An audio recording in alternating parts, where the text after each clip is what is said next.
வணக்கம் CM sir. பார்த்தீங்களா ration கடையில் அரிசி வாங்கியிருக்கு. அரிசி எப்படி இருக்குன்னு பார்த்தீங்களா?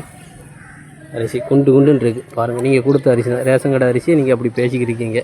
உண்மையில் ரொம்ப வேதனையாக இருக்குது சார். வணக்கம் சிஎம் சார். ஏன்னா ரேஷன் கடையில் அரிசி வாங்கி சாப்பிட்றதுலாம் மாட்டுக்கு போடுதான் ஆட்டுக்கு போடுதான்னு சொல்கிறாங்க. சட்டசபையில் எப்படியா சார் பேசுவாங்க? 40 வருஷம் நானும் சாப்பிட்டுக்கிறேங்க, சுகர் வராதுன்னு சொல்கிறாங்க சார். உண்மையிலே சொல்கிறேன், எங்கேயோ இருந்து ஒரு விவசாயி அரிசியை உற்பத்தி பண்ணி அதை நம்மளுக்கு கொடுத்தா ஆட்டுக்கு போடுதான் மாட்டுக்கு போடுதான் சார். முதல்ல எம்எல்ஏ அமைச்சர் எல்லாம் இந்த ரேஷன் அரிசியை வாங்கி சாப்பிடுங்க சார்.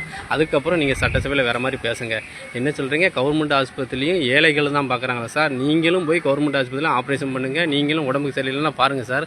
அதுக்கப்புறம் நீங்கள் என்ன வேணாலும் சொல்லுங்கள் சார். உண்மையிலே நாங்கள் கேட்குறோம், கவர்மெண்ட் பள்ளிக்கூடத்தில் உங்கள் பிள்ளைகளை முதல்ல படிக்க வைங்க. எந்த அமைச்சர் எம்எல்ஏ பிள்ளைகள் கவர்மெண்ட் பள்ளிக்கூடத்தில் படிக்கிறது?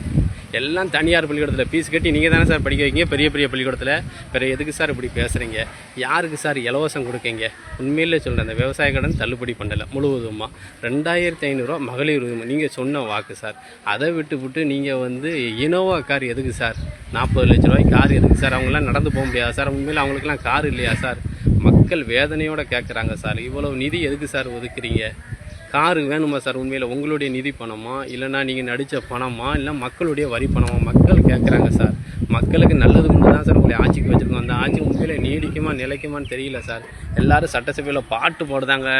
உண்மையில் டான்ஸ் ப்ரோக்ராம் எப்போ சார் வரும்? உண்மையிலே பாட்டுக்கு பாடு வந்தாச்சு, பாட்டுக்கு பாட்டுன்னு சொல்லுவாங்களா, அது வந்தாச்சு. டான்ஸ் ப்ரோக்ராம் எப்போ சார் வரும்? மக்களுக்கு ஒரே வேதனையாக இருக்குது, ஏமாற்றமாக இருக்குது இந்த அரசு. உண்மையிலே சார் எப்படி போகும்னே தெரியல. இன்னொரு 6 மாதம் பார்ப்போம். நீங்கள் எல்லாமே சொல்கிறீங்க, மாட்டுக்கும் ஆட்டுக்கும் போடலை, மனுஷன் சாப்பிட்றான். மனுஷனை ஆடு மாடுன்னு பேசாதீங்க. உண்மையிலே சொல்கிறேன். பிடிச்சிருந்தா லைக் பண்ணுங்கள், ஷேர் பண்ணுங்கள். உங்கள் பிகே முத்து வீடியோவை ஷேர் பண்ணுங்கள். இந்த பாருங்கள், அரிசியை பாருங்கள். எல்லாம் பருப்பு இன்றைக்கி தான் சார் வாங்கிட்டு போகிறேன். நீங்கள் பார்க்கணும், வீடியோவை ஷேர் பண்ணுங்கள்.